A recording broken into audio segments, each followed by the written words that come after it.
Audiolibro parte 1. Autor, Padre Ángel Peña.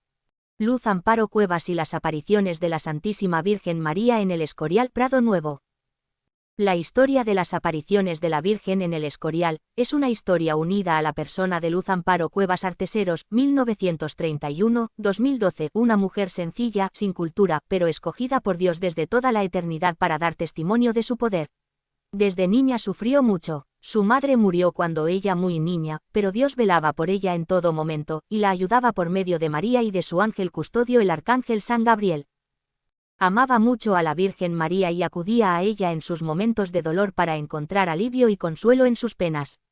Su madrastra le pegaba frecuentemente y le exigía la venta ambulante por calles y plazas de algunos productos. Un día, que hacía mucho frío, la mandó al río a lavar un montón de ropa sin tener ni jabón para ello. Se puso a llorar, sabiendo que no podría cumplir la tarea encomendada, y en ese momento una mujer vestida de negro le ayudó a lavar la ropa. Otro día se escapó de casa de la hoz para ir a su pueblo natal, Pesebre, a casa de una tía suya.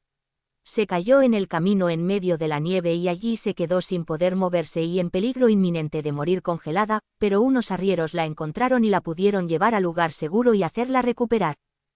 Otro día, nos dice ella misma, muerta de hambre, me dieron tan solo un trozo de pan. Me comí la mitad y guardé la otra para el día siguiente. Había nevado y no se me ocurrió mejor solución que enterrar el pedazo sobrante allí mismo. Pero al día siguiente comprobé, desilusionada, que el pan estaba deshecho. Sufría y el único consuelo era la Virgen a quien consideraba mi madre. Cuando tuvo en Prado Nuevo de El Escorial las apariciones de la Virgen María, se dieron milagros espectaculares para certificar la autenticidad de las apariciones. Hubo muchas conversiones y curaciones. Muchas personas vieron el milagro del sol, girando sobre sí mismo e irradiando luces de distintos colores. Y María le dio muchos mensajes para ella, para España y para el mundo entero. Por eso son importantes estas apariciones, aunque todavía no han sido aprobadas oficialmente por la Iglesia, pero tampoco han sido condenadas. Amparo tuvo muchos dones sobrenaturales como las llagas del Señor, don de bilocación, de hacer milagros, de multiplicación de alimentos, conocimiento sobrenatural del interior de las personas, comuniones milagrosas, etc. Verdaderamente las personas ateas o gnósticas no podrán entender estas cosas de milagros y carismas sobrenaturales, pero la verdad es verdad aunque algunos no la entiendan. Al igual que Dios existe, aunque algunos no crean en él. En resumen, podemos decir que la señora Amparo es un alma de Dios con tantos carismas, sobre todo los estigmas, vistos por muchísimas personas para que pudieran dar testimonio público y los milagros y conversiones que han tenido lugar con relación a estas apariciones. Su vida sencilla, obediente y austera es una prueba de la autenticidad de las apariciones, aunque nosotros no podemos adelantarnos al juicio de las autoridades de la Iglesia. Ciertamente las apariciones y mensajes no son parte de la revelación y no es obligatorio aceptarlas. Sin embargo, debemos pensar que, si son ciertas, podremos recibir muchas bendiciones de Dios en estos lugares bendecidos por la presencia de María y, sobre todo, siguiendo sus consejos y mensajes. Bendiciones que de otro modo perderíamos para siempre. Nota: Neftalí se refiere al libro de Neftalí Hernández, Prado Nuevo, 30 años de historia en la pluma de un testigo directo, Madrid, 2014. Zabala hace referencia al libro de José María Zabala, Las apariciones de El Escorial, una investigación, ed. Libros Libres, Madrid, 2011. Apuntes de su vida. De los apuntes del padre Alfonso María López Sendín I, su director espiritual, sacamos los siguientes datos de la vida de Amparo.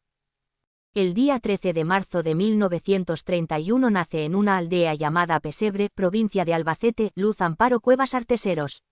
Era la segunda hija de Jacinto Cuevas Ruiz y María Dolores Arteseros Morcillo, matrimonio humilde que supo durante toda su vida de privaciones y pobreza. La niña fue bautizada en Peñascosa, pueblo al que pertenece el caserío de Pesebre. Resulta curioso constatar que como durante toda su vida fue llamada Amparo, siempre ignoró ella que su nombre de pila fuera otro. La sorpresa tuvo lugar cuando en las primeras apariciones oyó que el Señor la llamaba Luz. Luego que tuvieron conocimiento de estos sucesos extraordinarios, algunas personas allegadas investigaron en el archivo parroquial y pudieron comprobar que, en efecto, había sido bautizada con el nombre de Luz el 14 de mayo de 1931. Contando con 16 meses de edad, muere la madre. El padre deposita a sus dos hijas, Carmen y Amparo, en la Casa Cuna Provincial de Albacete, y contrae segundas nupcias con Virginia, vecina de la Mesta, Albacete, la cual muere al dar a luz a un niño que, colocado en casa de una tía paterna, fallece a los 9 meses. En el éxtasis del 16 de abril del año 1982, Amparo vio a su hermanito como un ángel en las celestiales moradas. A los 6 años de edad, Amparo es entregada por el bueno de su padre Jacinto en adopción a unos señores de Tomelloso, Ciudad Real, los cuales, logrando al año tener un hijo, la devolvieron a su padre. Amparo con su hermana mayor, Carmen, pasa 2 años en el caserío natal de Pesebre con grandes apuros, al cuidado de un anciano pastor y una prima de su difunta madre, mientras el padre trabaja fuera del caserío. Al casarse Jacinto en terceras nupcias, esta vez con Bárbara, vecina de la Hoz, Albacete, que aporta al matrimonio 2 hijos y el forzoso traslado a su aldea, los apuros de las 2 niñas aumentan notablemente, viéndose precisadas a ir al monte a recoger leña y hierbas para poder subsistir. La madrastra obliga a Amparo a la venta ambulante por esos caminos y poblados, y le avisa para que tenga cuidado de no regresar hasta que haya vendido todo.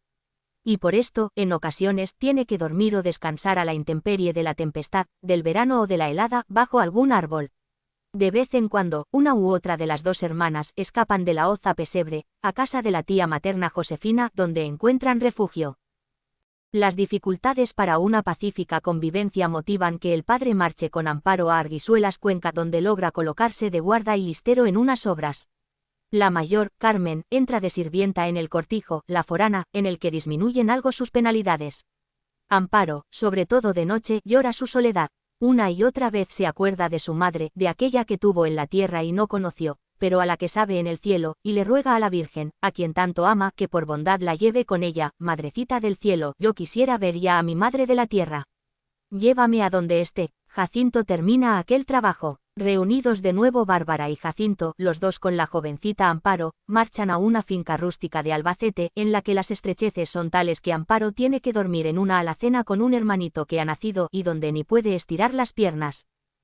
A causa de estos apuros, es entregada en adopción a unos señores de un pueblo de Valencia, donde trabaja, hasta que dichos señores la devuelven a su casa, en la que las dificultades aumentan, por lo cual, su padre la lleva interna a una institución gratuita de Alicante, destinada a recoger y asistir a niños desamparados. Pasado un año en este lugar, donde aprende a coser, su padre la reintegra a su compañía. Poco después, marcha a Madrid, a casa de su tía Antonia, con domicilio en Ayala, 57.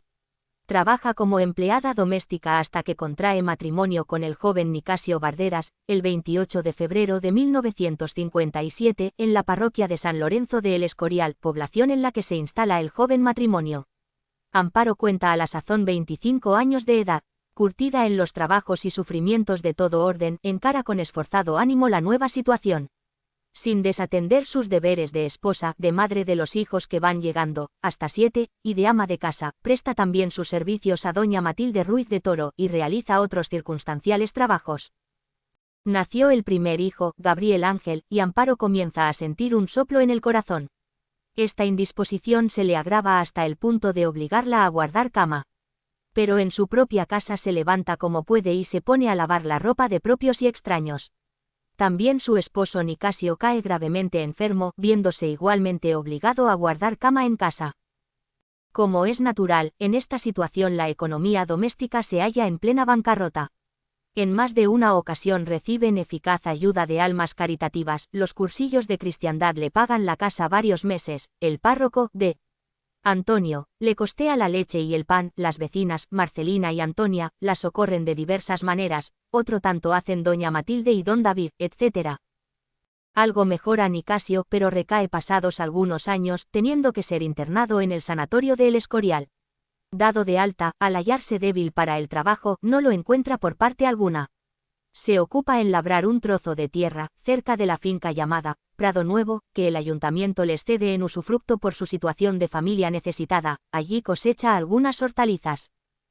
El 10 de abril de 1973, aquejada Amparo de hemorragias por úlcera de duodeno y hernia de hiato, acude al Hospital Clínico de Madrid, donde al ser reconocida, se descubre la necesidad de intervención quirúrgica de apendicitis.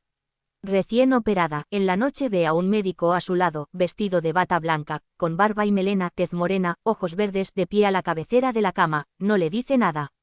Ya durante la operación en el quirófano lo había visto. A la mañana siguiente pasan los estudiantes de medicina tomando nota de los enfermos y le preguntan quién le ha operado. Contesta ella. El doctor de la barba. Insisten ellos, ¿cómo se llama? Responde Amparo, no lo sé. Ha sido el médico de bata blanca que ha estado aquí esta noche. Aseguran las otras enfermas de la habitación que no han visto a nadie, que lo que Amparo dice será efecto de la anestesia. Y con esta convicción siguió viviendo ella. Sin sentir gran mejoría en su salud, Amparo vuelve a su trabajo en casa. En su interior quedará grabada para siempre la fisonomía del misterioso doctor. De nuevo, se agravan sus dolencias del estómago con hemorragias y también del corazón. Se pone amoratada. Frecuentes mareos la hacen tambalearse y caer al suelo, fracturándose los brazos, la clavícula, etc. La atienden del corazón, don Antonio Iglesias, don Abraham Soria y don Ricardo Fernández, en el Escorial, del estómago, don Fermín Muñoz. Con tan quebrantada salud, marcha a Lourdes en el tren de la Esperanza, en expedición presidida por el Excmo. Cardenal Tarancón, quien la visita en el departamento del tren donde ella se halla aquejada de violentos vómitos. Es su primera peregrinación del 18 al 22 de junio de 1973. En Lourdes empeora con vómitos, mareos y hemorragias. No ve a la Virgen, pero, sin verla, la siente y llora copiosamente con intensa emoción. Regresa sin curación, pues ha pedido la salud para otras personas y no para sí. En el tren de regreso mira para atrás sintiendo dejar allí a la Virgen y no sabe explicar lo que en su corazón siente ya desde el mismo Lourdes. Llega a casa y vive una extraña y consoladora experiencia, no se marea, no vomita, no se cae al suelo. Antes de peregrinar a Lourdes, necesitaba y usaba botellones de oxígeno para respirar. Ahora ya puede trabajar normalmente en casa y fuera de casa. Aunque en Lourdes se sintió empeorada, no cabe dudar de que la Santísima Virgen la ha ayudado. Y sintió claramente su protección. Empleada doméstica. Por el mes de abril de 1980, Amparo fue empleada como asistenta en el domicilio de Miguel Martínez y Julia Sotillo, un matrimonio que primero con 2 hijos, Jesús y Beatriz de 9 y 7 años respectivamente, tendrán luego otras 2 niñas, María y Amparo. Viven en la calle de Santa Rosa, número 7, de San Lorenzo de El Escorial, y diariamente se desplazan a trabajar a la tienda que tienen en Madrid. Contrataron a Luz Amparo para que cuidara de sus hijos y de la casa durante su ausencia.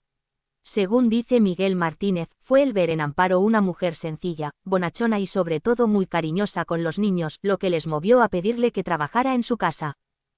Hasta ahora, Amparo Cuevas, con 49 años de edad, no sobresale prácticamente en nada extraordinario, si por su extrema pobreza y por su constancia y amor al trabajo para sacar a sus 7 hijos adelante, a pesar de lo delicado de su salud y la de su marido. Sus rasgos, dulces y serenos, reflejan la transparencia de su alma. Su espontánea naturalidad, su simpatía y buen humor, su sencillez, atraerán a todos los que la irán conociendo. Visiones de Jesús. El 12 de noviembre de 1980, después de su jornada de trabajo, Amparo sale para ir a su casa y se percata que un señor que ha visto frente a sí la va siguiendo como a unos 8 metros de distancia sin decirle nada. Ella cree reconocerlo, pero no cae en quién pueda ser. Regresa a la casa de su trabajo por haber olvidado el dinero para la compra del día siguiente. El misterioso personaje se detuvo a unos 20 metros de la puerta junto a un poste de luz. Ella le dice al conserje del edificio que un hombre la sigue. El conserje le acompaña hasta la esquina y no ven a nadie. Al ir a su casa, el misterioso personaje la sigue de nuevo a cierta distancia. Al día siguiente, 13 de noviembre, el mismo señor la sigue hasta la esquina de la casa de su trabajo. El portero va a ver y no ve a nadie. Está planchando en su trabajo. Cuando va a recoger la ropa, una puerta se cierra de golpe sin haber corriente de aire y, en ese momento, oye una voz clara y fuerte: «Hija, reza por la paz del mundo y por la conversión de los pecadores». Ella siente miedo, se lo dice al portero y miran por todas partes sin encontrar a nadie. Al poco rato oye: «Hija, no tengas miedo». Y ve iluminarse la habitación con destellos de varios colores y en medio de una nube aparece el mismo personaje del clínico, el mismo que la había seguido por la calle con su bata blanca como en el hospital. Ella cree que es su padre difunto. Pero ese personaje le dice: «Sí, hija, soy tu Padre Celestial. En esta casa no hay nada de embrujamiento. Reza por la paz del mundo y la conversión de los pecadores». Entonces comprende que es la voz de Jesús y que lo había visto en el clínico. El sábado 15 de noviembre, estando en la casa donde trabaja con la hija de los dueños, Beatriz, ve en medio de un gran resplandor una cruz y en ella ve a Cristo clavado, sangrando por la frente, costado, rodillas, pies y manos. Entonces a Amparo le empieza a salir sangre por la frente y manos. En ese momento el crucificado le dice: «Hija mía, esto es la pasión de Cristo. Es una prueba, la tienes que pasar entera». Ella dice: «Esto no lo resisto». Y él le responde: «Si tú en unos segundos no lo resistes, ¿cuánto pasaría yo horas enteras en la cruz, muriendo por los mismos que me estaban crucificando? Puedes salvar muchas almas con tus dolores». Cristo le pregunta si acepta los dolores y ella le responde: «Con vuestra ayuda, Señor, los soportaré». Mientras tanto, la sangre iba desapareciendo sola. El día 20, al llegar a su trabajo, el portero se percata de que a Amparo le están sangrando las manos, aunque ella procura ocultarlo. El día 24 de noviembre al llegar a su trabajo le enseña a Julia Sotillo, la patrona, la parte del pecho cerca del corazón donde el día anterior había sangrado y donde no había ya ni cicatriz ni rastro alguno. Ella trataba de guardar todo esto en secreto. El 5 de diciembre de ese mismo año 1980, primer viernes de mes, fue a la panadería a comprar como todos los días 5 barras de pan y, de pronto, le vino la sangre en la frente, manos, rodillas, pies y costado. Estuvo en éxtasis cerca de 2 horas. Esta fue la primera vez que le sucedió en público. Francisca Herranz, la panadera, declaró: «Ese día, después de pagar el importe del pan, comprobó que le brotaba sangre de la frente, y de forma muy apresurada ella misma se llevó las manos a la cabeza, intentando limpiarse sin, al parecer, conseguirlo. Momentos después vi que le salía sangre de las manos y al notar yo que perdía el conocimiento, la cogí y en compañía de una señora allí presente, la sentamos en una silla. Pocos minutos habrían transcurrido cuando comenzó a brotarle sangre también de las rodillas y de los pies, quejándose de fuertes dolores, especialmente en el momento en que la sangre le afloraba de los pies. Daba la impresión de que la traspasaban con clavos, viéndose de forma clara los agujeros. Noté asimismo, en unión de otras señoras que entraron a hacer compras, que tenía manchada la ropa coincidente con el costado derecho. La descubrimos para ver la zona de donde provenía y notamos en el citado costado la existencia de un orificio de 2 o 3 centímetros del que manaba sangre, en mi apreciación, sangre auténtica. Yo me asusté, al igual que otras personas que se hallaban conmigo. Optamos por pasar aviso a su marido para que él decidiera lo que creyera más conveniente. Ya en su domicilio, se le produjo una emanación de sangre en el pecho, formándosele un pequeño abultamiento en forma de corazón sonrojado, con la impresión de hallarse traspasado por una especie de espada. Los hechos de este relato los hemos visto varias veces en la casa donde presta sus servicios como empleada de hogar. El 12 de diciembre de 1980, Amparo, enterada de que una monja muy conocida suya desde hace tiempo, ya que más de una vez había recibido de ella algún caritativo socorro, había caído enferma de gravedad, se dirigió con Julia y su marido Nicasio al colegio de El Escorial de donde era dicha monja para preguntar en qué sanatorio se hallaba internada, pues era su intención ir a visitarla. Mas he aquí que, hallándose en el recibidor del colegio, Amparo, sin entrar en éxtasis, se puso de nuevo a sangrar por la frente, manos, rodillas y pies. Julia inmediatamente salió al pasillo y llamó a una hermana a la que rogó que, por favor, pasase al recibidor. Entró dicha hermana, la miró y salió corriendo a llamar a otras.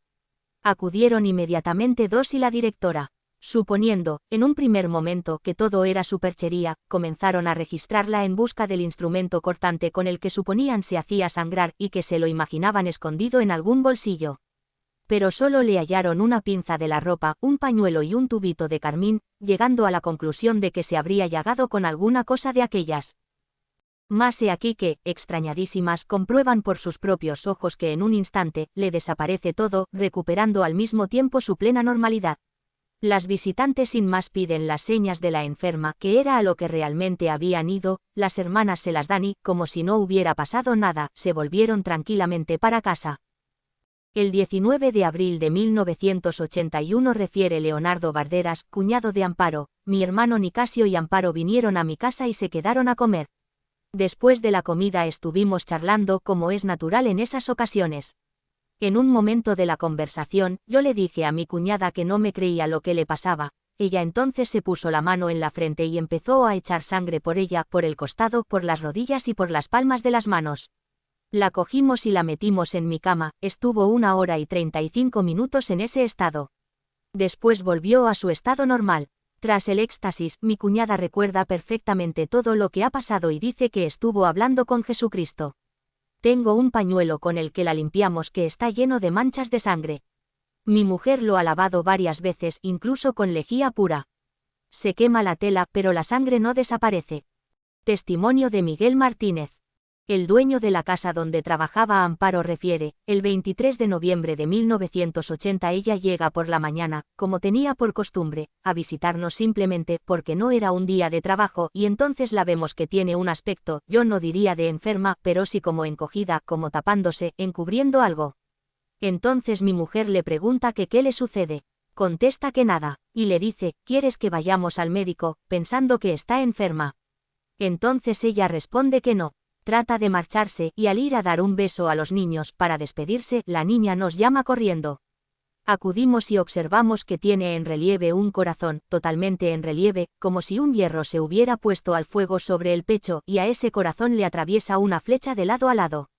No es una cosa superpuesta, sino que nace de la misma piel, en relieve. Entonces ese corazón comienza a sangrar. Yo pienso que es un infarto. Mi madre empieza a llamar a mis hermanos para llamar a un médico. Amparo nos dice que no llamemos a un médico. La llevamos a nuestra habitación y cuál es nuestra sorpresa cuando a renglón seguido comienza a sangrar por la frente, pero era una ruptura de la piel, no era una sangración suave, sino una sangración como si de pronto se pinchara con una cosa y saltara. Se le empiezan a taladrar las manos, se echa la mano al costado y entonces vemos que en el costado le sale una hendidura profunda como de unos 6-7 centímetros que comienza a sangrar, no sangrando un poquito, sino igual que si con un cuchillo se hubiera abierto. Y los pies, pone el pie derecho, me parece recordar, encima del izquierdo y los pies se le atraviesan, por arriba y por abajo, y comienza a sangrar, aunque todavía no ha quedado profundamente en éxtasis. Mi mujer le pregunta qué le pasa. Nos creemos que se muere. Nosotros no conocemos absolutamente nada de estos temas y lo único que nos dice es que preguntemos a la niña. Ella queda en éxtasis, queda crucificada, sus manos las extiende y toma la posición de la cruz, sobre la cama. Preguntamos a la niña. Al principio nos dice que no, que es un secreto, pero al final nos dice que le ha pasado anteriormente el sábado. Bueno, yo lo único que puedo decir para no extenderme mucho es que nos hicimos un lío. No sabíamos lo que sucedía. Yo llamé a mis hijos, entonces tenía dos, Jesús y Beatriz, de 11 y 7 años, y les dije, hijos, mirad esto, porque algún día tendréis que dar testimonio.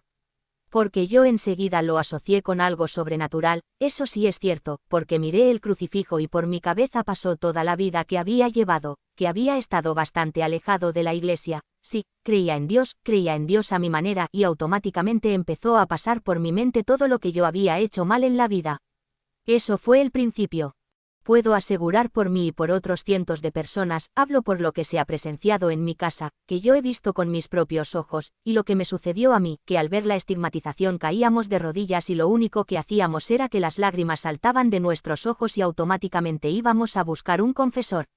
Después, eso lleva normalmente, en el 95% de los casos que conocemos, hay testimonios de casi todos ellos, de una vida de pecado, a pasar a una vida de piedad, o a tratar de llevar una vida de piedad y de acercamiento a la iglesia. Si esa persona llevaba una vida de piedad tibia, esa piedad aumenta hasta límites verdaderamente grandes, pero no solo son estos los carismas, vamos a enumerar rápidamente otros carismas. Yo soy testigo de la mayoría de ellos y tenemos testimonios, se los hemos presentado a la autoridad competente y, además, están a disposición de cualquier persona interesada en este caso. Hay tomas de vídeo del 90% de los éxtasis de Amparo, y precisamente lo que más llama la atención es la serenidad con la que entra en éxtasis, y la serenidad con la que se va, y cómo se recupera de ese éxtasis y también, estando enferma del corazón como está, después de un éxtasis de 1 hora, una vez recuperada, se queda totalmente normal y sin que sufra para nada su salud, ni que por eso su salud se deteriore. Después hay otra cosa, está la toma de enfermedades de los demás. También yo soy testigo de ello, porque le ha sucedido a mi mujer y le ha sucedido a mi hija. Después está la bilocación, que es estar en 2 lugares a la misma vez. En varias ocasiones, yo y mi familia hemos estado con ella, y al mismo tiempo ha estado en su casa o ha estado en otro lugar. Es totalmente demostrable y con testigos que están dispuestos a afirmarlo si es necesario, y jurarlo delante de los santos evangelios. Está también lo del perfume sobrenatural. Después está lo que para mí es más llamativo de todo, la introspección de conciencia. Conocer exactamente el interior de tu persona, a mí me ha contado todos los detalles de mi vida y especialmente todos los detalles que eran ofensas a Dios. Pero no solo a mí, sino a infinidad de personas. Conocimiento de lejanos acontecimientos, comunicación de algún carisma a otra persona. En mi casa ha sangrado un crucifijo y ha llorado una imagen delante de varios testigos. Bueno, las visiones del cielo y del infierno que ha tenido ella, como las ha tenido ella, son carismas, el hablar en un idioma extraño. Beber el cáliz del dolor, arrancar espinas del corazón de la Virgen y clavárselas en su pecho, y estar mi esposa y mis hijos presentes, y después ver, no la espina, porque la espina es en sentido figurado, ella toma algo en el aire y se lo clava, hace la expresión de dolor y después de estar clavada la espina, o sea, tener la herida en el pecho. Y otra cosa que es fundamental, especial defensa de la propia virtud. El día que le pegaron la paliza, fue porque no quiso blasfemar contra Dios. En resumen, lo que yo entiendo es que mi vida y la de mi familia y del 99% de las personas que se acercan al Escorial cambia totalmente. Testimonio de Marcos Vera. Marcos Vera Torres, portero del edificio donde vive el matrimonio Julita Sotillo y Miguel Martínez, declaró: yo no era creyente, ni practicaba la doctrina de Cristo. Yo, desde que hice la primera comunión, iba algunas veces a misa, pero no lo sentía, sino que iba porque iban mis amigos y también porque la gente no hablara. Así hasta los 18 o 20 años.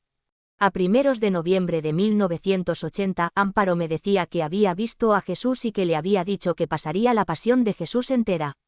Entonces yo me reía de ella y le decía que estaba loca, que cómo iba yo a creer la tontería que me estaba diciendo. Entonces todos los días que pasaba, yo me burlaba de ella y me reía, incluso la insultaba. Pero un día, estando riéndome de ella, empezó a sangrar las manos, abriéndosele unos agujeros, sangró la frente, el costado, las rodillas y los pies. Cuando yo estaba viendo todo esto, lloré mucho, me hinqué de rodillas y recé. Después vi cómo desaparecía toda la sangre y las heridas se cerraban solas y pensé que no sabía rezar porque se me había olvidado. Entonces es cuando yo he creído que Dios existe y lo que yo he visto estoy convencido que no lo puede hacer nadie, solo Dios. Y desde entonces yo he recuperado una fe que no tenía, confieso, comulgo, voy a misa, no como antes, sino con devoción, y puedo asegurar que tengo una paz interior como jamás la había tenido. Psicológicamente normal. Don Daniel Tejero de Villers, licenciado en Psicología por la Universidad de la Sorbona y doctor por la Universidad Complutense, donde es profesor de Psicología General, nos dice: cuando he examinado la personalidad de Amparo, no he encontrado en ella absolutamente ningún rasgo que pueda parecer patológico. Considero que Amparo es una mujer sencilla, humilde, bondadosa, comprensiva y que tiene lo que podíamos llamar la base fundamental de la salud psíquica, que es aceptar cargar con sus propias frustraciones, cargar con su propia cruz. Eso un moderno psicoanalista lo ha definido como la salud. Es decir, aceptar sus propias frustraciones es un síntoma de salud. En ella no he visto, por lo tanto, nada patológico. Creo que todos los fenómenos prodigiosos que se han producido no son nada comparados con el prodigio de la bondad y sencillez de esta mujer y con las conversiones, las curaciones de las cuales hay testimonios que tenemos aquí firmados por médicos, y del cambio de vida que se ha producido en numerosísimas personas. Todo eso junto hace que sea imposible decir que aquel lugar es lugar de superchería. Eso lo digo como psicólogo y lo digo como persona. Los resultados obtenidos de 2.507 respuestas recogidas revelan lo siguiente. 2.045 personas afirman haber percibido fenómenos en el Sol similares a los descritos en Fátima, en los que se ha visto al Sol girar, cambiar de colores, pudiéndose mantener la observación largo rato sin que la mirada experimentase quemaduras, siendo esto imposible en otro lugar o en el mismo, otro día a la misma hora. 1.905 personas afirman haber percibido olores a rosas, a nardos, azucenas, violetas o a incienso en la pradera y fuera de ella. 1.384 personas afirman ser testigos de mejoras en sus conductas por las cuales se acercaron a un mayor amor de Dios, de la Santísima Virgen y el prójimo. 819 personas afirman haber recibido consejos por conocimiento sobrenatural por parte de Amparo, que han hecho mejorar su vida en relación con Dios, la Santísima Virgen y el prójimo. 383 personas afirman haber presenciado curaciones milagrosas. 288 personas afirman haber presenciado sangraciones místicas y estigmas en Amparo Cuevas. Queremos hacer constar que son demasiadas personas de lugares diferentes, de condición social y de edades diferentes, para concluir en un fenómeno de histeria o alucinación colectiva, siendo así además que los fenómenos se han podido dar en situaciones de especial serenidad o de aislamiento poco propicios a las exuberancias sensoriales. El doctor Ricardo Fernández Ruiz dice en su informe: conocí a Amparo Cuevas hace ya muchos años, no recuerdo cuántos, cuando como médico fue asistida por mí de una cardiopatía. Su cuadro clínico llegó a ser severo, con alternancias de mejorías que nunca llegaban a ser muy acusadas. Posteriormente perdí su pista, porque fue atendida por otros compañeros, dada la fluctuación que experimentan los beneficiarios del seguro de enfermedad en cuanto a la asignación de los profesionales. También recuerdo que, con motivo de una urgencia, fue vista por mí. Presentaba un cuadro hemorrágico grave que requirió traslado apresurado a una clínica madrileña. Pasan los años y un buen día, llegan a mis oídos los extraños sucesos de los que Amparo es protagonista. La insistencia de las noticias y las mil cábalas que circulan me llegan a interesar y desear ver lo que sucede. Amparo está conforme con mi deseo, ya que no quiere dar excesiva publicidad a los hechos y dice que se me avisará para ser testigo de lo que ocurra. Efectivamente, hace 6 u 8 meses me llaman precipitadamente a la casa donde Amparo trabaja y en donde, con cierta regularidad, aparecen los estigmas en su cuerpo. Cuando llego, ya tiene las heridas en fase sangrante y con manchas incluso en las sábanas de la cama en donde está postrada. Somos solo 6 testigos los que con ella estamos. De entrada, el olor a rosas es destacadísimo. Las personas presentes lloran, rezan y presentan signos inequívocos de un gran estupor y también de una gran emoción. Yo también era partícipe de esos sentimientos, pero quise ser lo más escrupuloso posible en la observación de lo que tenía delante de mí y me dediqué a ver de cerca las heridas y analizar el estado en que se encontraba.